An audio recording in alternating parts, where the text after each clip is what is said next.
Friends, ಇವತ್ತಿನ ವಿಡಿಯೋಗೆ ನಿಮ್ಮೆಲ್ಲರಿಗೂ ಸ್ವಾಗತ. ರೈಲ್ವೆ ಪ್ರೊಡಕ್ಷನ್ ಫೋರ್ಸ್ ನಾವೇನು RPF ಅಂತ ಕರಿತೀವಿ, ಇದರ ಕಾನ್ಸ್ಟೇಬಲ್ ಹುದ್ದೆಗೆ ಈಗಾಗಲೇ ಕನ್ಫರ್ಮ್ ಆಗಿತ್ತು. ನೀವೆಲ್ಲರೂ ಅಪ್ಲಿಕೇಶನ್ ಹಾಕಿದೀರಾ.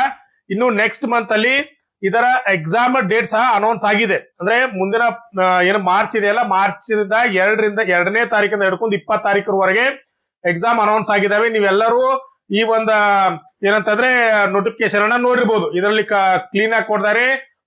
2 ಮಾರ್ಚ್ ದಿಂದ 20 ಮಾರ್ಚ್ನವರೆಗೆ ಎಕ್ಸಾಮ್ ನಡೀತಾವಂತ ಕೊಟ್ಟಿದ್ದಾರೆ. RPF ಕಾನ್ಸ್ಟೇಬಲ್ ಇದಕ್ಕೆ ನಿಮ್ಗೆ ಆಗ್ಲೇ ಗೊತ್ತಿರುವ ಹಾಗೆ ಕಂಪ್ಯೂಟರ್ ಬೇಸ್ಡ್ ಟೆಸ್ಟ್ ಇರ್ತದೆ. ಅಂದ್ರೆ ನೀವ್ ಯಾರೆಲ್ಲ ಈಗಾಗಲೇ ಪರೀಕ್ಷೆ ಬರ್ದಿರ್ತೀರ, CBT ಪರೀಕ್ಷೆ ಬರ್ದಿರ್ತೀರ, ಅವ್ರಿಗೆಲ್ಲರೂ ಗೊತ್ತಿರ್ತದೆ. ಯಾರಿಗೆಲ್ಲ ಮೊದಲನೇ ಸಾರಿ ಎಕ್ಸಾಮ್ ಅನ್ನ ಬರಿತಾ ಇರ್ತೀರಾ ಅವ್ರಿಗೆ ಹೇಳ್ತಾ ಇದ್ದೀನಿ. ಅಂದ್ರೆ ಕಂಪ್ಯೂಟರ್ ಬರೆಯುವಂತ ಪರೀಕ್ಷೆ. ಈಗಾಗಲೇ ನಾವು ಹಳೆಯ ಪದ್ಧತಿಯಲ್ಲಿ ಒಂದು ಎಕ್ಸಾಮ್ ಸೆಂಟರ್ ಕೂತ್ಕೊಂಡು ಟಿಕ್ ಮಾಡಿ ಬರ್ತಿರ್ತೀವಲ್ಲ, ಆ ಪದ್ಧತಿ ಈಗ RRB ಅಲ್ಲಿ ಹೋಗಿದೆ ಸ್ನೇಹಿತರೆ.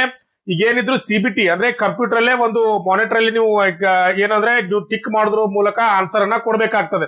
ಇದು ಎಷ್ಟೋ ಜನ ಮೊದಲನೇ ಸಲ ಎಕ್ಸಾಮ್ ಗೆ ಬರೆಯೋರ್ಗೆ ಅಥವಾ ಹೊಸದಾಗಿ 1-2 ಸಲ ಎಕ್ಸಾಮ್ ಬರೆಯೋರ್ಗೆ ಏನಂತಂದ್ರೆ ಒಂದು ಸವಾಲಿನ ಕೆಲಸ ಆಗಿರ್ತದೆ. ಯಾಕಂದ್ರೆ ಮೊದಲನೇ ಸಲ ನೀವು ಹೋಗಿ ಎಕ್ಸಾಮ್ ಸೆಂಟರ್ ಅಲ್ಲಿ ಕೂತಾಗ ಆ ಒಂದು ಎಕ್ಸಾಮಿನ ಹಾಲ್ ನಲ್ಲಿ ಆ ಕಂಪ್ಯೂಟರ್ ನೀವು ಅಭ್ಯಾಸ ಮಾಡದೇ ಇದ್ದಂತಂದ್ರೆ ನಿಮ್ಗೆ ಏನಾಗ್ತದೆ, ನೀವು ಭಯಗೊಳ್ತೀರಾ, ಹೆದರಿಕೆ ಪಡ್ತೀರಾ. ಅವಾಗ ನೀವು ಏನಂದ್ರೆ ಸರಿಯಾಗಿ ನಿಮ್ಮ ಉತ್ತರಗಳನ್ನ ಟಿಕ್ ಮಾಡೋದಾಗಿರ್ಬೋದು ಅಥವಾ ನೀವು ಸರಿಯಾಗಿ ಕ್ಯಾಲ್ಕುಲೇಷನ್ ಮಾಡಕ್ ಆಗದೆ ನಿಮ್ಮ ಸ್ಕೋರ್ ಅನ್ನ ಕಡಿಮೆ ಮಾಡ್ಕೋತೀರಾ. ಆದ್ದರಿಂದ ಸ್ನೇಹಿತರೆ, ಇವತ್ತಿನ ವಿಡಿಯೋದಲ್ಲಿ ನಾವು ಏನ್ ನೋಡೋಣ ಅಂತಂದ್ರೆ RRB ವೆಬ್ಸೈಟ್ ಇಂದಾನೆ ಫ್ರೀ ಆಗಿ ಏನಂತಂದ್ರೆ ಯಾರೆಲ್ಲ RPF ಕಾನ್ಸ್ಟೇಬಲ್ ಅಪ್ಲಿಕೇಶನ್ ಹಾಕಿದಾರಲ್ಲ ಅವರಿಗಾಗಿ ಏನಂತಂದ್ರೆ ಒಂದು ಫ್ರೀ ಆಗಿ ಮಾಕ್ ಟೆಸ್ಟ್ ಅನ್ನ ಕೊಟ್ಟಿದ್ದಾರೆ. ಅಂದ್ರೆ ಮಾದರಿ ಪರೀಕ್ಷೆಯನ್ನ RRB ವೆಬ್ಸೈಟ್ ಅಲ್ಲಿ ಕೊಟ್ಟಿದ್ದಾರೆ. ನೀವೆಲ್ಲರೂ ಅದನ್ನ ಕ್ಲೀನ್ ಆಗಿ ಯಾವ ರೀತಿ ಟೆಸ್ಟ್ ಅನ್ನ ಅಟೆಂಡ್ ಮಾಡಬೇಕು, ಮತ್ತೆ ಯಾವ ರೀತಿ ಬರಿಬೇಕು, ಅಲ್ಲಿ ಯಾವ ರೀತಿಯ ಎಕ್ಸಾಮ್ ಹಾಲ್ ನಲ್ಲಿ ಯಾವ ರೀತಿಯ ವಾತಾವರಣ ಇರ್ತೈತಲ್ಲ ಅದೇ ವಾತಾವರಣದಲ್ಲಿ ಕೂತ್ಕೊಂಡು ನೀವು ಎಕ್ಸಾಮ್ ಅನ್ನ ಬರೆದ್ರಿ ಅಂತಂದ್ರೆ ನಿಮ್ಗೆ ಏನಂದ್ರೆ ಧೈರ್ಯ ಬರ್ತೈತಿ. ಅದ್ರ ಬಗ್ಗೆ ಒಂದು ಸಂಪೂರ್ಣವಾದ ವಿಷಯವನ್ನ ಈ ವಿಡಿಯೋದಲ್ಲಿ ಚರ್ಚೆ ಮಾಡೋಣ. ಇನ್ನೇಕ್ ತರ ವಿಡಿಯೋನ ಸ್ಟಾರ್ಟ್ ಮಾಡೋಣ. ಸ್ಟಾರ್ಟ್ ಮಾಡೋದಕ್ಕಿಂತ ಮುಂಚೆ ಯಾರೆಲ್ಲ ಮೊದಲನೇ ಸಲ ನನ್ನ ವಿಡಿಯೋನ ನೋಡ್ತಾ ಇದ್ದೀರಾ ಅವರೆಲ್ಲರೂ ಚಾನೆಲ್ ಸಬ್ಸ್ಕ್ರೈಬ್ ಮಾಡ್ಕೊಳ್ಳಿ. ಯಾಕಂದ್ರೆ ಸ್ನೇಹಿತರೆ ತುಂಬಾ ವ್ಯೂಸ್ ಬರ್ತಾ ಇದೆ, ಆದ್ರೆ ಸಬ್ಸ್ಕ್ರೈಬ್ ಮಾಡ್ಲಾರ್ದೆ ನೋಡ್ತಾ ಇದ್ದೀರಾ. ದಯವಿಟ್ಟು ಎಲ್ಲರೂ ಯಾರೆಲ್ಲ ವಿಡಿಯೋನ ನೋಡ್ತಾ ಇದ್ರೆ ಅವರೆಲ್ಲರೂ ಮೊದಲಿಗೆ ಸಬ್ಸ್ಕ್ರೈಬ್ ಅನ್ನ ಮಾಡಿ, ಲೈಕ್ ಬಟನ್ ಅನ್ನ ಒತ್ತಿ ಪೂರ್ತಿ ವಿಡಿಯೋನ ನೋಡಿ ಅಂತ ಹೇಳ್ತಾ, ಗೂಗಲ್ ಅಲ್ಲಿ RRB ಅಂತ ಕೊಟ್ರೆ RRB ಬೆಂಗಳೂರು ಬರುತ್ತೆ, ಅಥವಾ ನೀವು ಬೇರೆ ಯಾರಾದ್ರೂ RRB ಅಲ್ಲಿ ಹೋಗಿ ಸರ್ಚ್ ಮಾಡಬಹುದು. ನೀವು ಈ ತರ ಲಿಸ್ಟ್ ಬರ್ತದೆ. ಲಿಸ್ಟ್ ಬಂದ ತಕ್ಷಣ ಇಲ್ಲಿ RPF ಕಾನ್ಸ್ಟೇಬಲ್ ಅಂತ ಬರುತ್ತೆ. Important notice on application status ಅಂತ ಬರುತ್ತೆ. ಇದ್ರ ಕೆಳಗಡೆ ಮಾಕ್ ಲಿಂಕ್ ಅಂತ ಇದೆ. ಇದ್ರ ಮೇಲೆ ಕ್ಲಿಕ್ ಮಾಡಿದ್ರೆ ಈ ತರ ಏನಂತಂದ್ರೆ ಸೈನ್ ಇನ್ ಅಂತ ಬರುತ್ತೆ. ಇಲ್ಲಿ ನೀವು ಯಾವುದೇ ರೀತಿಯ ಪಾಸ್ವರ್ಡ್ ಆಗಿರ್ಬೋದು ಏನು ಹಾಕೋದ್ ಬೇಕಾಗಿಲ್ಲ. ಡೈರೆಕ್ಟ್ ಜಸ್ಟ್ ನೀವು ಇದ್ರ ಮೇಲೆ ಸೈನ್ ಇನ್ ಅಂತ ಕೊಟ್ರೆ ಸಾಕು, ಆ ಒಂದ್ ಪೇಜ್ ಓಪನ್ ಆಗುತ್ತೆ. 1 ನಿಮಿಷ ವೇಟ್ ಮಾಡಿ, ಓಪನ್ ಆಗುತ್ತೆ. ಈ ತರ ಓಪನ್ ಆಗುತ್ತೆ ಸ್ನೇಹಿತರೆ. ಇಲ್ಲಿ ಆದ ತಕ್ಷಣ ನೀವು ಫಸ್ಟ್ ಏನ್ ಮಾಡ್ಬೇಕಂದ್ರೆ ಇಲ್ಲಿ ಬಲಗಡೆ ಮೇಲೆ ಇಲ್ಲಿ ಏನಂದ್ರೆ ನೀವು ಲ್ಯಾಂಗ್ವೇಜ್ ಅನ್ನ ಚೇಂಜ್ ಮಾಡ್ಕೋಬೇಕು. ಕನ್ನಡ ಇದ್ರೆ ಕನ್ನಡ ಕೊಡಿ, ಬೇರೆ ಯಾವುದೇ ಭಾಷೆಯಲ್ಲಿ ಇದ್ರು ನೀವು ಬೇರೆ ಭಾಷೆಯಲ್ಲಿ ಕೊಡ್ಬೋದು. ಇಲ್ಲಿ ನೀವು ಮೊದಲಿಗೆ ಓದ್ಬೇಕಾಗಿದ್ದೇನೆಂದ್ರೆ ಈ ಎಕ್ಸಾಮ್ ನ ಎಷ್ಟು ಅವಧಿ ಇರ್ತದೆ ಅಂದ್ರೆ 90 ನಿಮಿಷದ ಪರೀಕ್ಷೆ ಇರ್ತತಿ. ಇದಕ್ಕೆ 120 ಅಂಕಗಳು ಇರ್ತಾವ ಸ್ನೇಹಿತರೆ. 90 ನಿಮಿಷದ ಪರೀಕ್ಷೆ ಇರ್ತತಿ, 120 ಅಂಕಗಳ ಏನಂದ್ರೆ ಪ್ರಶ್ನೆಗಳು ನಿಮಗೆ ಕೊಡ್ತಾರೆ. ನೀವು ಇಲ್ಲಿ ಏನ್ ಮಾಡ್ಬೇಕಂತಂದ್ರೆ ಈ ಎಲ್ಲವನ್ನ ಸರಿಯಾಗಿ ಓದ್ಕೊಡ್ರಿ. ಇಲ್ಲಿ ನೀವು ಇನ್ನೊಂದು ಕೊಡ್ತಾರೆ, ನೀವು ಅರ್ಜಿ ಹಾಕುವಾಗ ಯಾವ ಭಾಷೆಯನ್ನ ಆಯ್ಕೆ ಮಾಡ್ತೀರಾ ಆ ಭಾಷೆಯಲ್ಲಿ ಮಾತ್ರ ಏನಂದ್ರೆ ನಿಮ್ ಕ್ವಶನ್ ಪೇಪರ್ ಬರ್ತೈತೆ ಅಂತ ಹೇಳಿದ್ದಾರೆ. ಈಗಾಗಲೇ RPF ನೀವೆಲ್ಲ ಅಪ್ಲಿಕೇಶನ್ ಹಾಕಿದ್ದೀರಾ. ಈಗ ಯಾರು D ಗ್ರೂಪ್ ಅಪ್ಲಿಕೇಶನ್ ಆಗ್ತದಲ್ಲ ಅವ್ರಿಗೆ ಹೇಳ್ತಾ ಇದೀನಿ, ನೀವು ಹಾಕುವಾಗ ಈ ರೀತಿಯಲ್ಲಿ ಏನಂತಂದ್ರೆ ಕನ್ನಡ ಬರ್ಬೇಕಂತಂದ್ರೆ ಈಗ ಅಪ್ಲಿಕೇಶನ್ ಹಾಕ್ತಿದ್ರಲ್ಲ ಇವಾಗ ಕಂಪಲ್ಸರಿ ಆಗಿ ಕನ್ನಡವನ್ನ ಆಯ್ಕೆ ಮಾಡ್ಕೊಳ್ಬೇಕಂದ್ರೆ ಇಲ್ಲಿ ಕ್ಲಿಯರ್ ಆಗಿ ಕೊಡ್ತಾರೆ ನೋಡ್ರಿ. ನೀವು ಅಪ್ಲಿಕೇಶನ್ ಹಾಕುವಾಗ ಯಾವ ಭಾಷೆಯನ್ನ ಆಯ್ಕೆ ಮಾಡ್ಕೊಂಡಿರ್ತಾರಲ್ಲ ಆ ಭಾಷೆಯಲ್ಲಿ ಮತ್ತು ಇಂಗ್ಲಿಷ್ ಭಾಷೆಯಲ್ಲಿ ಮಾತ್ರ ನಿಮ್ಮ ಕ್ವಶನ್ ಪೇಪರ್ ಬರ್ತದೆ ಅಂತ ಹೇಳ್ತಾರೆ. ನೀವು ಇಲ್ಲಿ ಇದೇ ತರ ಸ್ಕ್ರೋಲ್ ಮಾಡ್ತಾ ಕೆಳಗಡೆ ಬನ್ನಿ. ಇಲ್ಲಿ ಬಂದ ತಕ್ಷಣ ಇಲ್ಲಿ 5 ಚಿಹ್ನೆಗಳನ್ನು ಕೊಡ್ತಾರೆ. ವೈಟ್ ಆಗಿ ಒಂದು ಪ್ರಶ್ನೆಯನ್ನು ತೋರಿಸ್ತಾರೆ. ಕೆಂಪು, ಹಸಿರು, ನೀಲಿ ಮತ್ತೆ ನೀಲಿ ಮೇಲೆ ಒಂದು ಹಸಿರಾದಂತ ಡಾಟ್ ಅನ್ನ ಇಟ್ಟಿದ್ದಾರೆ. ಇದೇನಂತ ನಾವು ಪ್ರಾಕ್ಟಿಕಲ್ ಆಗಿ ನೋಡೋಣ. ಇದನ್ನೆಲ್ಲ ನೀವು ಕ್ಲೀನ್ ಆಗಿ ಓದ್ಕೊಡ್ರಿ. ಓದ್ಕೊಂಡ ತಕ್ಷಣ ಕೆಳಗಡೆ ಬನ್ರಿ. ಕೆಳಗಡೆ ಬಂದ ತಕ್ಷಣ ಇಲ್ಲಿ ನೆಕ್ಸ್ಟ್ ಬಟನ್ ಮೇಲೆ ಕೊಡಿ. ಎಲ್ಲವನ್ನ ಓದ್ಕೊಡ್ರಿ. ಯಾಕಂದ್ರೆ ಎಕ್ಸಾಮ್ ಸೆಂಟರ್ ಅಲ್ಲಿ ನಿಮ್ಗೆ ಓದಾಕ್ ಟೈಮ್ ಸಿಗೋದಿಲ್ಲ. ಈಗಲೇ ನೀವು ಏನಂತಂದ್ರೆ ಇಲ್ಲೇ ಒಂದ್ಸಲ ಓದ್ಕೊಡ್ರಿ. ನೆಕ್ಸ್ಟ್ ಮೇಲೆ ಬಟನ್ ಕೊಟ್ಟ ತಕ್ಷಣ ಇಲ್ಲಿ ಇನ್ನೊಂದ್ಸಲ ಲ್ಯಾಂಗ್ವೇಜ್ ಅನ್ನ ಸೆಲೆಕ್ಟ್ ಮಾಡ್ಕೊಡ್ರಿ. ಕನ್ನಡನ ಸೆಲೆಕ್ಟ್ ಮಾಡ್ಕೊಡ್ರಿ. ಇಲ್ಲಿ ಟಿಕ್ ಅನ್ನ ಕೊಡ್ರಿ. ಐ ಹ್ಯಾವ್ ರೀಡ್ ಅಂತ ಕೊಡ್ತೆ. ಟಿಕ್ ಅನ್ನ ಕೊಡ್ರಿ. I am ready to begin ಅಂತ ಬರುತ್ತೆ. ಇಲ್ಲಿ ಕೊಟ್ರಿ ಅಂತಂದ್ರೆ ಇನ್ನೊಂದು ಪೇಜ್ ಓಪನ್ ಆಗುತ್ತೆ. ಆಯ್ತ ತಕ್ಷಣ ಸ್ನೇಹಿತರೆ ಇಲ್ಲಿ ನೋಡ್ರಿ, ಇದು ಒಂದು ಕ್ವಶನ್ ಪೇಪರ್ ಪೇಜ್ ಓಪನ್ ಆಗಿದೆ. ನೀವು ಎಕ್ಸಾಮ್ ಬರೆಯುವಾಗ ಆಸ್ ಇಟ್ ಈಸ್ ಸೇಮ್ ಇದೇ ತರ ಏನಂತಂದ್ರೆ ನಿಮ್ದೊಂದು ಕಂಪ್ಯೂಟರ್ ಸ್ಕ್ರೀನ್ ಅಲ್ಲಿ ಇದೇ ತರ ಪೇಜ್ ಓಪನ್ ಆಗಿರುತ್ತೆ. ನೀವು ಇಲ್ಲಿ ಬಲಗಡೆ ಮೇಲೆ ಉಳಿದುವ ಸಮಯ ಅಂತ ಕೊಟ್ಟಿರ್ತಾರೆ. ಅಂದ್ರೆ ನಿಮ್ 90 ನಿಮಿಷದ ಎಕ್ಸಾಮ್ ಆಗಿರೋದ್ರಿಂದ ನೀವು ಎಕ್ಸಾಮ್ ಲಾಗಿನ್ ಆದ ತಕ್ಷಣ ಇಲ್ಲಿ ಟೈಮ್ ಓಡಕ್ ಸ್ಟಾರ್ಟ್ ಆಗುತ್ತೆ. ಇಲ್ಲಿ 8 ನಿಮಿಷದ ಟೈಮ್ ಓಡ್ತಿರ್ತದೆ. 90 ನಿಮಿಷದಿಂದ ಕೆಳಗಡೆ ಆಗ್ತಾ ಬರ್ತದೆ. ಈಗ ನೋಡಿ ಸ್ನೇಹಿತರೆ 89 ಎಷ್ಟಂತಂದ್ರೆ 31 ಸೆಕೆಂಡ್ಗಳ ಕಡಿಮೆ ಆಗ್ತಾ ಆಗ್ತಾ ಬರ್ತಾ ಇದೆ. ಇನ್ನೊಂದು ನಾವ್ ಏನ್ ನೋಡ್ಬೇಕಂದ್ರೆ ಇಲ್ಲಿ ನಿಮ್ಗೆ ಆಗ್ಲೇ ಗೊತ್ತಿರುವ ಹಾಗೆ ಕ್ವಶನ್ ಪೇಪರ್ ಅನ್ನ 3 ಭಾಗವಾಗಿ ಡಿವೈಡ್ ಮಾಡಿರ್ತಾರೆ. ಅರ್ಥಮೆಟಿಕ್ ಮತ್ತೆ general intelligence and general awareness ಅಂತ. ಈ ಟೋಟಲ್ ಆಗಿ 3 ಭಾಗದಲ್ಲಿ ಕೂಡಿ 120 ಅಂಕಗಳು ಇರ್ತವೆ. ಅರ್ಥಮೆಟಿಕ್ ಅಲ್ಲಿ 35 ಅಂಕಗಳು ಇರ್ತವೆ. ಜನರಲ್ ಇಂಟೆಲಿಜೆನ್ಸ್ ಅಲ್ಲಿ 35 ಅಂಕಗಳು ಇರ್ತವೆ. ಆಮೇಲೆ ಜನರಲ್ ಅವೇರ್ನೆಸ್ ಅಲ್ಲಿ ಏನಂತಂದ್ರೆ 50 ಅಂಕಗಳು. ಹೀಗೆ ಟೋಟಲ್ ಆಗಿ 35, 70 ಮತ್ತೆ 50 ಅಂದ್ರೆ 120 ಅಂಕಗಳ ಪರೀಕ್ಷೆನ ನೀವು ಬರಿಬೇಕಾಗ್ತದೆ. ಹಾಗಾದ್ರೆ ಸಮಯಾವಕಾಶ ಎಷ್ಟು?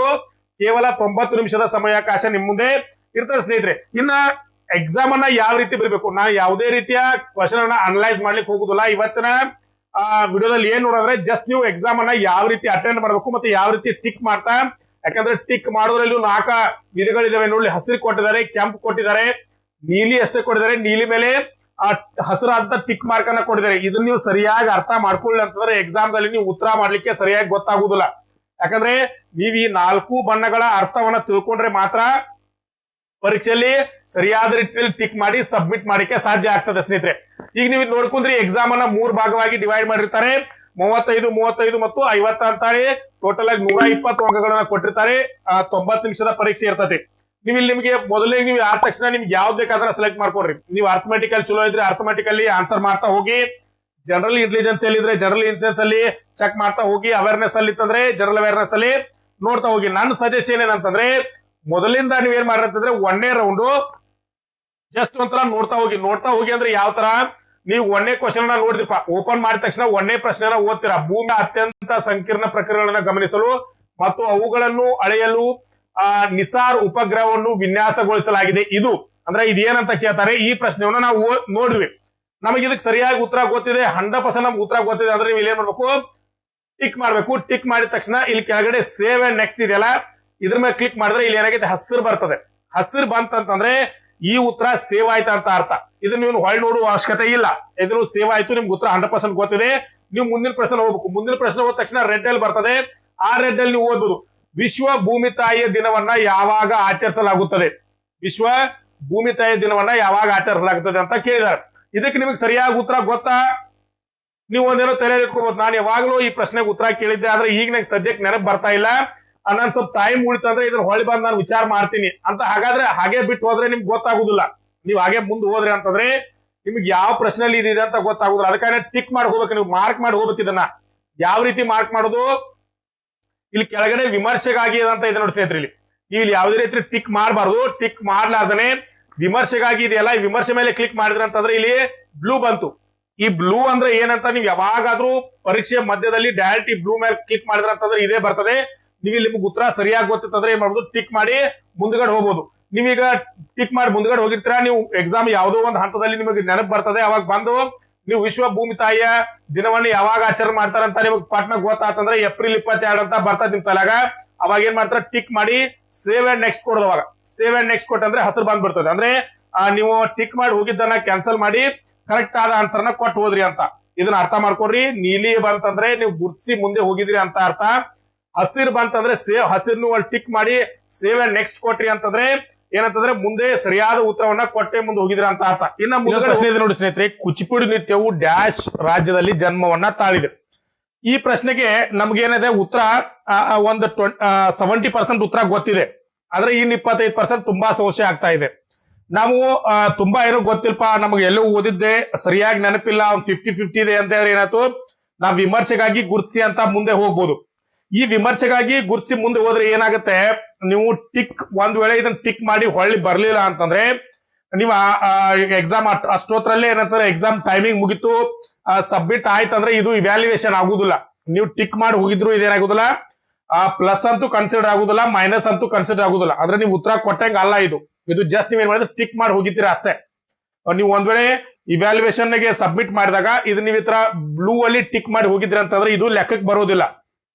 ಒಂದ್ ವೇಳೆ ಸರಿಯಾಗಿದ್ರು ನಿಮಗ್ ಮಾರ್ಕ್ಸ್ ಬರುದಿಲ್ಲ, ತಪ್ಪಾಗಿದ್ರು ಮಾರ್ಕ್ಸ್ ಏನಾದ್ರು ಕಟ್ ಆಗೋದಿಲ್ಲ. ಅದನ್ನ ಹೊರತುಪಡಿಸಿದ್ರೆ ಇನ್ನೊಂದಿದೆ ಏನಂದ್ರೆ ಈ ಏನಂತಿದೆ ಬಂತಲ್ಲಿ ಪ್ಲಾಸಿಕ್ ಅದನ್ನ ಯಾವ ಇಸ್ವಿಯಲ್ಲಿ ಆಯ್ತು. ಇದನ್ನ ಏನಂತಂದ್ರೆ ಇದಕ್ಕೆ ನೀವು ಒಂದು ಉತ್ತರವನ್ನ ಕೊಡ್ಬೇಕು. ಏನಪ್ಪಾ ಅಂತಂದ್ರೆ ನಿಮ್ಗೆ ಸರಿಯಾದ ಮಾರ್ಕ್ಸ್ ಗೊತ್ತು ನಿಮಗೆ. ಇದಾಗ ನೋಡ್ರಿ ಯಾವ ಈ ಕ್ವಶನ್ ಅಲ್ಲ ಯಾವುದು ಇದೆ ಕುಚಿಪುಡಿ. ಇದಕ್ಕೆ ನಮ್ಗೆ ಏನಂದ್ರೆ ಒಂದು 75% ಉತ್ತರ ಗೊತ್ತಿದೆ. ಉದಾಹರಣೆಗೆ ನಮ್ಗೆ ಆಂಧ್ರ ಪ್ರದೇಶ ಅನಿಸ್ತಾ ಇದೆ, 100% ಆಂಧ್ರ ಪ್ರದೇಶ. ಬಟ್ ನಿಮ್ಗೆ ಇನ್ನೊಂದು ಅನಿಸ್ತಾ ಇದೆ, ಒಂದು ಉದಾಹರಣೆ ಕೊಡ್ತೀನಿ. ಒಂದು ಇರ್ಬೋದಪ್ಪ ಏನಾದ್ರು ಒಂದು ಒಡಿಶಾ ಅಂತ ನನ್ನ ತಲೆಯಲ್ಲಿ ಬರ್ತಾ ಇದೆ. ಆಂಧ್ರ ಪ್ರದೇಶ ಇರ್ಬೋದು, ಒಡಿಶಾ ಇರ್ಬೋದು, ಆಂಧ್ರ ಪ್ರದೇಶ ಇರ್ಬೋದು, ಒಡಿಶಾ ಇರ್ಬೋದು. ಯಾಕಂದ್ರೆ ಎಲ್ಲವನ್ನ ಬಿಟ್ಕೋತ ಹೋದ್ರಿ ಅಂತಂದ್ರೆ ನಿಮ್ಗೆ ಲಾಸ್ಟ್ ಅಲ್ಲಿ ಹೊಳ್ಳಿ ಬರ್ಲಿಕ್ಕೆ ಟೈಮ್ ಸಿಗದೆ ಇರ್ಬೋದು. ಯಾಕಂದ್ರೆ ಇರೋದೇ 90 ನಿಮಿಷ, ಅದ್ರಲ್ಲಿ 120 ಪ್ರಶ್ನೆಗಳನ್ನ ನೀವು ಬಿಡಿಸ್ಬೇಕು. ಆದ್ದರಿಂದ ಎಕ್ಸಾಮ್ ಅನ್ನ ಸ್ಮಾರ್ಟ್ ಆಗಿ ಬಿಡಿಸ್ಕೋತ ಹೋಗ್ಬೇಕು. ಯಾಕೆ ಇಷ್ಟೆಲ್ಲ ಆಪ್ಷನ್ ಕೊಟ್ಟಿರ್ತಾರೆ ನೀವು ವಿಚಾರ ಮಾಡಿ. ಹಂಗಿತ್ತಂದ್ರೆ ನೀವು ಜಸ್ಟ್ ಹಸಿರು ಒಂದು ರೆಡ್ ಒಂದು ಕೊಟ್ಕೋತ ಹೋಗಿದ್ರು, ನಿಮ್ಗೆ ರೆಡ್ ಅನ್ನ ಬಿಟ್ಕೋತ ಹೋಗ್ತಿದ್ರಿ, ಹಸಿರನ್ನ ಕೊಟ್ಕೋತ ಹೋಗ್ತಿದ್ರಿ. ಆದ್ರೆ ಹಾಗೆ ಮಾಡಿಲ್ಲ ಅವರು. ಯಾಕಂದ್ರೆ ನಿಮ್ಗೆ ಗುರ್ಸ್ಕೊಳಕ್ ಒಂದು ಅವಕಾಶವನ್ನು ಕೊಟ್ಟಿದ್ದಾರೆ. ಮತ್ತೆ ಇನ್ನೊಂದನ್ನ ಕೊಟ್ಟಿದ್ದಾರೆ ಅಂದ್ರೆ ನೀಲಿ ಮೇಲೆ ಹಸಿರು ಬಣ್ಣದ ಟಿಕ್ ಅನ್ನ ಕೊಟ್ಟಿದ್ದಾರೆ. ಇದರ ಅರ್ಥ ಏನಂತಂದ್ರೆ ಈಗ ಉದಾಹರಣೆಗೆ ಆಂಧ್ರ ಪ್ರದೇಶ ಅಂತ ನಿಮಗೆ 75% ಅನಿಸ್ತಾ ಇದೆ ಅಂತ ಅನ್ಕೊಳ್ಳಿ. 75% ಅನ್ಸ್ಕೋತಾ ನೀವು ಇಲ್ಲಿ ಟಿಕ್ ಮಾಡಿದ್ರಿ, ಆದ್ರೆ ಸೇವ್ ಅಂಡ್ ನೆಕ್ಸ್ಟ್ ಕೊಡ್ಲಿಕ್ಕೆ ನಿಮಗೆ ಧೈರ್ಯ ಇಲ್ಲ. ಯಾಕೆ? ಒಂದ್ ವೇಳೆ ತಪ್ಪಾದ್ರೆ ಏನಾಗ್ಬೋದು, ನನ್ನ ಮಾರ್ಕ್ಸ್ ನ ಕಟ್ ಆಗ್ಬೋದು. ನಾವು ಲಾಸ್ಟ್ ಮೂಮೆಂಟ್ ಅಲ್ಲಿ ಇನ್ನೊಂದ್ಸಲ ಬಂದ್ ಚೆಕ್ ಮಾಡ್ತೀನಿ ಅಂತ ಅನ್ನೋದಿತ್ತು ಅಂತಂದ್ರೆ ಡೈರೆಕ್ಟ್ ಆಗಿ ಸೇವ್ ಅಂಡ್ ನೆಕ್ಸ್ಟ್ ಕೊಡಬಾರ್ದು. ಇಲ್ಲಿ ಟಿಕ್ ಮಾಡಿ ವಿಮರ್ಶೆಗಾಗಿ ಅಂತ ಕೊಟ್ರಿ ಅಂತಂದ್ರೆ ಇಲ್ಲಿ ನೋಡ್ಲಿ ಈ ಬ್ಲೂ ಮೇಲೆ ಹಸಿರು ಬಣ್ಣದ ಏನಾದ್ರು ಟಿಕ್ ಬರ್ತದೆ. ಈ ತರ ಬಂತಂದ್ರೆ ಏನರ್ಥ ಅಂತಂದ್ರೆ ನೀವು ಈ ಪ್ರಶ್ನೆಗೆ ಉತ್ತರ ಕೊಟ್ಟಂಗೇನೆ, ಈ ಪ್ರಶ್ನೆಗೆ ಉತ್ತರ ಕೊಟ್ಟಂಗೇನೆ. ಒಂದ್ ವೇಳೆ ಈ ಪ್ರಶ್ನೆಗೆ ಉತ್ತರ ನೀವು ಸರಿ ಆದ್ರೆ ಮಾರ್ಕ್ಸ್ ಬರ್ತದೆ, ಸರಿ ಆಗ್ಲಿಲ್ಲ ತಪ್ಪಾಯ್ತಂದ್ರೆ ನಿಮ್ ಮಾರ್ಕ್ಸ್ ಏನಾಗ್ತದ್ರೆ 1/3 ಅಂಕದಲ್ಲಿ ಕಟ್ ಆಗ್ತದೆ. ಹಾಗಾದ್ರೆ ಈಗ ಇದ್ರ ಮೇಲೆ ಬ್ಲೂ ಮೇಲೆ ಹಸಿರು ಯಾಕೆ ಬರ್ತದಪ್ಪ ಅಂದ್ರೆ ನಿಮ್ಗೆ ಗೊತ್ತಾಗ್ಬೇಕಾದ ಎಕ್ಸಾಮ್ ನೀವು ಮುಗಿಯುವಂತ ಇನ್ನೊಂದು 5-10 ನಿಮಿಷ ನಿಮ್ಗೆ ಟೈಮಿಂಗ್ ಇರ್ತದಲ್ಲ, ನೀವು ಅವಾಗೆಲ್ಲ ಚೆಕ್ ಮಾಡಿ ನೋಡ್ತಿರ್ತಾರ ಏನೇನ್ ಬಿಟ್ಟೆ ಅಂತ. ಅವಾಗ ಈ ತರ ಹಸಿರು ನೀಲಿ ಮತ್ತೆ ಹಸಿರು ಈ ತರ ಬಂದೆ ಅಂತಂದ್ರೆ ಈ ಕ್ವಶನ್ ನಾನು ವಿಸಿಟ್ ಮಾಡಿದ್ದೆ. ಅವಾಗ ಏನೋ ಒಂದು ತಿಳ್ಕೊಂಡು ನಾನು ಮುಂದೆ ಹೋಗಿದ್ದೆ. ಅದನ್ನ ನೋಡ್ಬೇಕಂತ ಬಂದಾಗ ನೀವು ಅವಾಗ ಈ ಟೈಮಲ್ಲಿ ಇದನ್ನ ಟಿಕ್ ಮಾಡಿ ಹೊಳ್ಳಿ ಬಂದು ಆಂಧ್ರ ಪ್ರದೇಶ ಇತ್ತಪ್ಪ, ಸರಿ ಇತ್ತು, ಇದು ಒಂದ್ 2 ನಿಮಿಷ ಮುಂದೆ ವಿಚಾರ ಮಾಡಿ ಏನೋ ಕ್ಯಾಲ್ಕುಲೇಷನ್ ಮಾಡಿ ಸರಿ ಇದೆ ಅಂತ ಗೊತ್ತಾದಾಗ ನೀವು ಡೈರೆಕ್ಟ್ ಆಗಿ ಸೇವ್ ಅಂಡ್ ನೆಕ್ಸ್ಟ್ ಮೇಲೆ ಕೊಟ್ರಿ ಅಂತಂದ್ರೆ ಡೈರೆಕ್ಟ್ ಹಸಿರು ಬಣ್ಣ ಆಗ್ತದೆ. ನೋಡಿ ಸ್ನೇಹಿತರೆ, ಇದೇ ಸ್ಮಾರ್ಟ್ ಆಗಿ ಎಕ್ಸಾಮ್ ಅನ್ನ ಬಿಡಿಸೋದು ಅಂತ ಕರೀತಾರೆ. ಏನಪ್ಪಾ ಮೊದಲನೇ ಏನ್ ಮಾಡ್ಕೋತ ಹೋಗ್ಬೇಕು, ಒಂದೇ ಪ್ರಶ್ನೆನ ಬೇರೆ ಬೇರೆ ತರ ಉದಾಹರಣೆ ಕೊಟ್ಟು ಹೋಗ್ತೀನಿ. ಈಗ ಪ್ಲಾಸ್ಟಿಕ್ ಅದನ್ನ ನಿಮಗ್ 100% ಉತ್ತರ ಗೊತ್ತಿದೆಯಪ್ಪ, 100% ಉತ್ತರ ಗೊತ್ತಿದೆ ಅಂತಂದ್ರೆ ಏನ್ ಮಾಡೋದು, ಕರೆಕ್ಟ್ ಆಗಿ 1757 ಮೇಲೆ ಟಿಕ್ ಮಾಡೋದು, ಸೇವ್ ಅಂಡ್ ನೆಕ್ಸ್ಟ್ ಅಂತ ಕೊಡೋದು. 26 ಬತ್ತು. ಒಂದ್ ವೇಳೆ ಇದೇನಪ್ಪಾ ನಿಮಗೆ ಗೊತ್ತಿಲ್ಲ, ಈ ಉತ್ತರ ನಿಮಗೆ ಗೊತ್ತಿಲ್ಲ, 50-50 ಇದೆ, ನಾನು ಇನ್ನೊಂದ್ಸಲ ಇದನ್ನ ಚೆಕ್ ಮಾಡ್ತೀನಿ ಬಂದು, ನನಗೀಗ ಸರಿಯಾಗಿ ಗೊತ್ತಿಲ್ಲ ಆದ್ರೆ ಮಾರ್ಕ್ ಮಾಡಿರ್ತೀನಿ, ನಾನು ನೆನಪು ಬಿರ್ತಿದೆ ಅಂತಕ್ಕಂಥದ್ದು ಇತ್ತಂದ್ರೆ ವಿಮರ್ಶೆಗಾಗಿ ಅಂತ ಟಿಕ್ ಮಾಡಿ. ಇಲ್ಲ ಇದನ್ನ ಇಲ್ಲಿ ಟಿಕ್ ಮಾಡಿ, ಒಂದ್ ನಿಮಿಷ, ಇಲ್ಲಿ ಕೊಡಬಾರ್ದು, ಅದನ್ನ ಕೊಡ್ಲಿಲ್ಲ ಅಂತ ಬರ್ತದೆ. ಆಲ್ರೆಡಿ ಟಿಕ್ ಮಾಡಿದೀನಿ, ಏನ್ ಮಾಡಕ್ ಬರೋದಿಲ್ಲ. ಅಲ್ಲಿ ಟಿಕ್ ಮಾಡಿ ಕೊಟ್ರೆ ಅಂತಂದ್ರೆ ಇಲ್ಲಿ ವಿಮರ್ಶೆಗಾಗಿ ಅಂತ ಬರುತ್ತೆ, ಇದ್ರ ಮೇಲೆ ಬ್ಲೂ ಟಿಕ್ ಬರ್ತದೆ. ಇದು ಕೊಟ್ರಿ ಅಂತಂದ್ರೆ ಏನಾಗುತ್ತೆ, ಇದನ್ನ ಇವ್ಯಾಲ್ಯೂಯೇಷನ್ ಮಾಡ್ತಾರೆ. ನೀವು ಸರಿ ಇದ್ರೆ ಸರಿ ತಗೋತೆ, ಸರಿ ಇಲ್ಲ ಅಂದ್ರೆ ತಪ್ಪಾದ ಕೊಟ್ರೆ ತಪ್ಪಾದ್ ಬರುತ್ತೆ. ಇನ್ನ ಇಲ್ಲಿ 27 ಇದನ್ನ ಉದಾಹರಣೆ ಕೊಟ್ಟು, ಜಾರ್ಖಂಡ್ ರಾಜ್ಯದೊಂದಿಗೆ ಭಾರತದ ಎಷ್ಟು ರಾಜ್ಯಗಳು ಗಡಿಯನ್ನ ಹೊಂದಿವೆ. ಇದನ್ನ ಟಿಕ್ ಮಾಡಬಾರ್ದು, ನಿಮಗೆ ಸರಿಯಾದ ಉತ್ತರ ಗೊತ್ತಿಲ್ಲ ಅಂತಂದ್ರೆ. ಆದ್ರೆ ನಾನು ಗುರ್ತಿಸಿ ಹೋಗ್ತೀನಿ, ಹೊಳ್ ಬಂದು ಆನ್ಸರ್ ಮಾಡ್ತೀನಿ ಅಂತಂದ್ರೆ ಇಲ್ಲಿ ವಿಮರ್ಶೆಗಾಗಿ ಅಂತ ಟಿಕ್ ಮಾಡಿ, ಅವಾಗ ಬ್ಲೂ ಅಂಕದಲ್ಲಿ ಬರ್ತದೆ. ಸ್ನೇಹಿತರೆ, ಸರಿಯಾಗಿ ಇದನ್ನ 4 ಅರ್ಥ ಮಾಡ್ಕೊಡ್ರಿ. ಯಾಕಂದ್ರೆ ಇದನ್ನ ಇದ್ರ ಮೇಲೆನೆ ನೀವು ಎಕ್ಸಾಮ್ ಅನ್ನ ಬಿಡಿಸ್ಕೊತ ಹೋಗ್ಬೋದು. ಹಾಗಾದ್ರೆ ಇನ್ನ ಸ್ಮಾರ್ಟ್ಲಿ ಎಕ್ಸಾಮ್ ಅನ್ನ ಯಾವ ರೀತಿ ಬಿಡಿಸ್ಬೇಕಪ್ಪ, ನನ್ನ ಎಕ್ಸ್ಪೀರಿಯನ್ಸ್ ಪ್ರಕಾರ ಕೆಲವೊಂದ್ ಜನ ನನ್ನ ಏನ್ ಪಾಸ್ ಆಗಿದ್ರು, ನನ್ನ ಕೊಲೀಗ್ಸ್ ಎಲ್ಲರೂ ಹೇಳಿದ್ರ ಪ್ರಕಾರ ಏನಂತಂದ್ರೆ ಎಕ್ಸಾಮ್ ಅನ್ನ ಯಾವ ರೀತಿ ಬಿಡಿಸಬಹುದು ಅಂತಂದ್ರೆ, ಮೊದಲನೇದು ಏನ್ ಮಾಡ್ಬೇಕಂದ್ರೆ ನೀವು ಫಸ್ಟ್ ಗೆ ಅರ್ಥಮೆಟಿಕ್ ಇರ್ತದಲ್ಲ, ಪ್ರತಿಯೊಂದು ಪ್ರಶ್ನೆಯನ್ನ ಉದಾಹರಣೆಗೆ ಫಸ್ಟ್ ಇಂದ ನೋಡೋಣ. 1ನೇ ಪ್ರಶ್ನೆಗೆ ಹೋಗೋಣ. ಎಲ್ಲಿದೆ 1ನೇ ಪ್ರಶ್ನೆ? ಇಲ್ಲಿ 1ನೇ ಪ್ರಶ್ನೆ ಇದೆಯಪ್ಪ. 1ನೇ ಪ್ರಶ್ನೆ ಮೇಲೆ ಟಿಕ್ ಮಾಡೋಣ. ಈ ಪ್ರಶ್ನೆಗೆ ನಮ್ಗೆ ಉತ್ತರ ಸರಿಯಾಗಿ ಗೊತ್ತಾ ಇಲ್ಲ? ಸರಿಯಾಗಿ ಉತ್ತರ ಗೊತ್ತಾ? ಆಂಧ್ರ ಪ್ರದೇಶದ ಹೊಸ ರಾಜಧಾನಿ ಇವು ಯಾವುದು? ಅಮರಾವತಿ. 100% ಉತ್ತರ ಗೊತ್ತಾ? ಸೇವ್ ನೆಕ್ಸ್ಟ್, ಮುಂದೆ ಹೋಗ್ರಿ. ಇವುಗಳಲ್ಲಿ ಯಾವ ರಾಜ್ಯವು ನೇಪಾಳದ ಗಡಿಯನ್ನ ಹಂಚಿಕೊಂಡಿಲ್ಲ? ನಿಮಗ್ 100% ಉತ್ತರ ಗೊತ್ತಿತ್ತು, ಸೇವ್ ನೆಕ್ಸ್ಟ್ ಕೊಡಿ. ಇಲ್ಪ ಏನು ನಮಗ್ ಗೊತ್ತಿಲ್ಲ, ಇದ್ರ ಬಗ್ಗೆ ನಮಗ್ ಗೊತ್ತೇ ಇಲ್ಲ ಅಂದ್ರೆ ಟಿಕ್ ಮಾಡಿ ಮುಂದೆ ಹೋಗ್ರಿ. ನನಗೆ ಎಲ್ಲೋ ಗೊತ್ತು, ಸ್ವಲ್ಪ ಡೌಟ್ ಇದೆ, ನಾನು ಹೊಳ್ಳಿ ಬರ್ತೀನಿ, ಹೊಳ್ಳಿ ಬಂದು ನನಗೆ ಹೈಲೈಟ್ ಮಾಡ್ರಿ ಇದನ್ನ. ಯಾಕಂದ್ರೆ ನಾವು ಉತ್ತರ ಕೊಡಕ್ ಪ್ರಯತ್ನ ಮಾಡ್ತೀನಿ ಅಂತಕ್ಕಂಥದ್ದು. ಯಾಕಂದ್ರೆ ಇದ್ರ ಮ್ಯಾಕ್ಸಿಮಮ್ ಉತ್ತರ ಕೊಡಕ್ ನೀವು ಪ್ರಯತ್ನ ಮಾಡ್ಬೇಕು. ಯಾಕಂದ್ರೆ ನಿಮ್ ಮೆರಿಟ್ ನಿಂದಿರ್ಬೇಕಂದ್ರೆ ನೀವು ಮ್ಯಾಕ್ಸಿಮಮ್ ಸರಿಯಾದ ಉತ್ತರವನ್ನ ಕೊಡ್ಲೇಬೇಕು. ಯಾಕಂದ್ರೆ ಮ್ಯಾಕ್ಸಿಮಮ್ ನೀವು ಇದರಲ್ಲಿ ಪಾಸ್ ಆಗ್ಬೇಕಂದ್ರೆ ಮ್ಯಾಕ್ಸಿಮಮ್ ಮಾರ್ಕ್ಸ್ ಅನ್ನ ಕೊಟ್ರೆ ಮಾತ್ರ ನೀವು ಕ್ಲಿಯರ್ ಮಾಡ್ಲಿಕ್ಕೆ ಸಾಧ್ಯ. ಆದ್ರಿಂದ ಎಲ್ಲವನ್ನ ಟಚ್ ಮಾಡ್ಲಿಕ್ಕೆ ಪ್ರಯತ್ನ ಮಾಡ್ಲೇಬೇಕು. ಆದ್ರಿಂದ ನಿಮಗೆ ಇದು ಗೊತ್ತಿತ್ತಂದ್ರೆ ಇನ್ನು ವಿಮರ್ಶೆಗಾಗಿ ಅಂತ ಟಿಕ್ ಮಾಡಿ ಮುಂದೆ ಹೋಗಿ. ಇವುಗಳಲ್ಲಿ ಯಾರನ್ನ ಗಡಿನಾಡ ಗಾಂಧಿ ಎಂದು ಕರೆಯಲಾಗುತ್ತದೆ? ಇದನ್ನ ನೋಡ್ಬೋದು. ಇದರಲ್ಲಿ ನಿಮ್ಗೇನೋ ನಾವಾಗಲೇ ಹೇಳಿದೆ, ನಮಗೆ ಏನಂತಂದ್ರೆ ಖಾನ್ ಅಬ್ದುಲ್ ಗಫಾರ್ ಖಾನ್ ಅಂತ ಉತ್ತರ ಗೊತ್ತು. ಆದ್ರೆ ನಮ್ಗೆ ಇದೊಂದ್ಸಲ ವಿಮರ್ಶೆಗಾಗಿ ಟಿಕ್ ಮಾಡ್ತೀನಿ, ಅದನ್ನ 100% ಗೊತ್ತು, ಆದ್ರೆ ಇನ್ನೊಂದ್ಸಲ ನಾನು ಚೆಕ್ ಮಾಡ್ತೀನಿ ಅಂತ ಇದ್ದಾಗಾದ್ರೆ ಇದ್ರ ಮೇಲೆ ಕ್ಲಿಕ್ ಮಾಡಿ ವಿಮರ್ಶೆಗಾಗಿ ಅಂತ ಕೊಡಿ. ಈ ತರ ಬರ್ತದೆ. ಈ ತರ ಏನಂದ್ರೆ ಪ್ರತಿಯೊಂದನ್ನ ಎಲ್ಲವನ್ನ ಫಸ್ಟ್ ನೋಡ್ಕೊತ ಹೋಗ್ಬೇಕು. 1ನೇ ರೌಂಡ್ ಅಲ್ಲಿ 100 ತಕ 1 ರೌಂಡ್ ಹೋಗಿ ಬಿಡ್ಬೇಕು. ನೀವು ಎಷ್ಟು ಸರಿ ಇದಾವ್ ಗೊತ್ತಿರ್ಬೇಕು, ಅವನ್ನ ಕರೆಕ್ಟ್ ಆಗಿ ಟಿಕ್ ಮಾಡ್ಬೇಕು.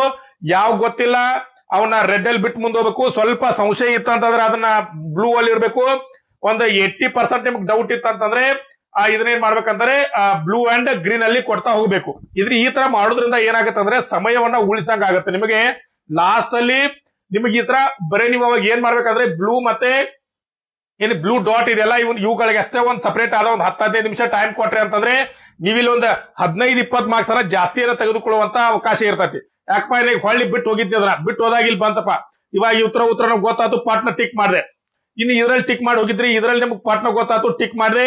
ಅವಾಗ ಬರೀ ವಿಮರ್ಶೆಗಾಗಿ ಅಂತ ಕೊಟ್ಟಿದ್ದೆ, ಈಗ ನಾನು ಏನ್ ಮಾಡ್ತೀನಿ ಸೇವ್ ಅಂಡ್ ನೆಕ್ಸ್ಟ್ ಕೊಡ್ತೀನಿ, ಅವಾಗ ಗ್ರೀನ್ ಆಯ್ತು. ಈ ತರ ಸ್ಮಾರ್ಟ್ಲಿ ಎಕ್ಸಾಮ್ ಅನ್ನ ಬರಿಬೇಕು ಸ್ನೇಹಿತರೆ. ಇದು ಕೇವಲ ಯಾರಿಗೆ RPF ಕಾನ್ಸ್ಟೇಬಲ್ ಗೆ ಅಷ್ಟೇ ಅಲ್ಲ, ಯಾರ್ಯಾರು ಗ್ರೂಪ್ ಡಿ ಪರೀಕ್ಷೆನ ಬರಿತಿದ್ರಲ್ಲ ಅವರು ಸಹ ಈ ವಿಡಿಯೋನ ಒಂದ್ ವೇಳೆ ನೋಡ್ತಾ ಇದ್ರ ಅಂತಂದ್ರೆ ನೀವು ಇದನ್ನ ಅಟೆಂಡ್ ಮಾಡ್ರಿ. ಯಾಕಂತಂದ್ರೆ ನಾಳೆ ನಿಮ್ಮ ಎಕ್ಸಾಮ್ ಸಹ ಇದೇ ರೀತಿ ನಡೀತಿದೆ. ಏನಿಲ್ಲಿ ಇಲ್ಲಿ ಇರ್ತಕ್ಕಂಥ 120 ಅಂಕಗಳು ಇರುವುದಿಲ್ಲ ನಿಮಗೆ ಅಲ್ಲಿ ಬೇರೆ ರೀತಿಯ ಅಂಕಗಳನ್ನ ಕೊಟ್ಟಿರ್ತಾರೆ. ಯಾಕಂದ್ರೆ 4 ವಿಭಾಗಗಳಲ್ಲಿ ನಿಮ್ಗೆ ಡಿವೈಡ್ ಆಗ್ತದೆ. ಆದ್ರೆ ಕ್ವಶನ್ ಪೇಪರ್ ಬೇರೆ ಇರ್ತದೆ. ಆದ್ರೆ ಬಿಡಿಸುವಂತ ಪದ್ಧತಿದ ಸೇಮೆ. ಇವನೇ 4 ಕೊಟ್ಟಿರ್ತಾರೆ ನಿಮಗೆ. ಇದೇ ರೀತಿ ನೀವು ಟಿಕ್ ಮಾಡ್ಬೇಕು. ಗ್ರೀನ್ ಅನ್ನ ಕೊಡ್ಬೇಕು, ಇಲ್ಲ ಬ್ಲೂ ಅನ್ನ ಕೊಡ್ಬೇಕು, ಬ್ಲೂ ಮೇಲೆ ಡಾಟ್ ಕೊಡ್ಬೇಕು, ಇಲ್ಲ ರೆಡ್ ಅನ್ನ. ಇದೇ ತರ ಎಕ್ಸಾಮ್ ಅನ್ನ ಬಿಡಿಸುವಂತ ಪದ್ಧತಿ ಇರ್ತದೆ ಸ್ನೇಹಿತರೆ. ಅದರಿಂದ ಎಲ್ಲರೂ ವಿಡಿಯೋವನ್ನ ನೋಡ್ರಿ, ಯೂಸ್ಫುಲ್ ಇದೆ. ಯಾಕಂತಂದ್ರೆ ನೀವ್ ಈ ತರ ಒಂದ್ 3-4 ಸಲ ಎಕ್ಸಾಮ್ ಅನ್ನ ಬರೀರಿ. ಇದನ್ನ ಪ್ರತಿಯೊಂದಕ್ಕೂ ಸಲ ಲಾಗಿನ್ ಆದ್ರೆ ಕ್ವಶನ್ ಪೇಪರ್ ಬೇರೆ ಬೇರೆ ಬರ್ತದೆ. ಪ್ರತಿ ಸಲ ಒಂದ್ 3-4 ಸಲ ಲಾಗಿನ್ ಆಗಿ ಬರ್ದ್ರಿ ಅಂತಂದ್ರೆ ನಿಮ್ಮಲ್ಲಿ ಏನಾದ್ರೆ ನಿಮ್ಮಲ್ಲಿರುವಂತ ಭಯ ಹೋಗಿ ಬಿಡ್ತದೆ. ನೀವು ಎಕ್ಸಾಮ್ ಸೆಂಟರ್ ಅಲ್ಲಿ ಕೂತಾಗ ನೀವು ನೋಡ್ರೆ ಗಾಬರಿ ಆಗುದಿಲ್ಲ. ಯಾಕಂದ್ರೆ ನೀವು ಈಗಾಗಲೇ ಬರ್ದಿರ್ತೀರಾ. ಯಾಕಂದ್ರೆ ಇಲ್ಲಿ ಬಾಜುಕ್ ನೀವು ಟೈಮ್ ಓಡ್ತಾ ಇದ್ರಿ ಅಂದ್ರೆ ಮನುಷ್ಯ ಗಾಬರಿ ಬಿದ್ದು ಬಿಡ್ತತಿ. ಆದ್ದರಿಂದ ಆ ಗಾಬರಿಯನ್ನ ಹೋಗಿಸ್ಬೇಕಂತಂದ್ರೆ ಎಕ್ಸಾಮ್ ಏನಂದ್ರೆ ಭಯವನ್ನ ಹೋಗ್ಲಾಡ್ಸ್ಬೇಕಂತಂದ್ರೆ ನೀವು 3-4 ಸಲ ಎಕ್ಸಾಮ್ ಅನ್ನ ಅಟೆಂಡ್ ಮಾಡಿ ಮಾಕ್ ಟೆಸ್ಟ್ ಅನ್ನ. ಯಾಕಂದ್ರೆ ಫ್ರೀ ಆಗಿ ಇದು ಅದು RRB ವೆಬ್ಸೈಟ್ ಅಲ್ಲಿ ಇದೆ. ಹೋಗಿ ಮೊದಲಿಗೆ ಯಾವ ತರ ಆಗ್ಬೇಕಂತ ಹೇಳಿದ್ರೆ ಲಿಂಕ್ ಅಲ್ಲಿ ಹೋಗಿ ಸರಿಯಾಗಿ ಲಿಂಕ್ ಮಾಡ್ಕೊಂಡು ಎಕ್ಸಾಮ್ ಅನ್ನು 3-4 ಸಲ ಬರೀರಿ, ಪ್ರಾಕ್ಟೀಸ್ ಅನ್ನ ಮಾಡ್ರಿ, ಒಳ್ಳೆ ರೀತಿಯಿಂದ ಮಾರ್ಕ್ಸ್ ತಗೊಳ್ರಿ ಅಂತ ಹೇಳ್ತಾ ಇವತ್ತಿನ ವಿಡಿಯೋನ ಮುಗಿಸೋಣ. ಅದಕ್ಕಿಂತ ಮುಂಚೆ ಇನ್ನು ಯಾರೆಲ್ಲ ವಿಡಿಯೋನ ಶೇರ್ ಮಾಡಿಲ್ಲ ಮತ್ತೆ ಸಬ್ಸ್ಕ್ರೈಬ್ ಯಾರು ಮಾಡಿಲ್ಲ ಅವರೆಲ್ಲರೂ ಸಬ್ಸ್ಕ್ರೈಬ್ ಮಾಡ್ಕೊಳ್ಳಿ. ಮತ್ತೆ ಯಾರೆಲ್ಲ RPF ಕಾನ್ಸ್ಟೇಬಲ್ ಗೆ ನಿಮ್ ಫ್ರೆಂಡ್ಸ್ ಎಲ್ಲ ಅಪ್ಲಿಕೇಶನ್ ಹಾಕಿ ಎಕ್ಸಾಮ್ ಪ್ರಿಪರೇಷನ್ ನಡೆಸಿದಾರೋ ಅವ್ರಿಗೆಲ್ಲ ಶೇರ್ ಮಾಡಿ. ಅದೇ ರೀತಿ ಈ ವಿಡಿಯೋ ಬಗ್ಗೆ ನಿಮ್ಗೆ ಏನ್ ಅನಿಸ್ತಾ ಅಂತಕ್ಕಂಥದ್ದನ್ನ ಕಮೆಂಟ್ ಬಾಕ್ಸ್ ಅಲ್ಲಿ ತಪ್ಪದೆ ಕಮೆಂಟ್ ಮಾಡಿ. ಇದೇ ರೀತಿ ವಿಡಿಯೋಗೆ ನಿಮ್ಗೆ ಬೇಕಂದ್ರೆ ಚಾನಲ್ ಸಬ್ಸ್ಕ್ರೈಬ್ ಮಾಡಿ ಅಂತ ಹೇಳ್ತಾ ಇವತ್ತಿನ ವಿಡಿಯೋನ ಇಲ್ಲೇ ಮುಗಿಸೋಣ ಸ್ನೇಹಿತರೆ. ನಮಸ್ಕಾರ.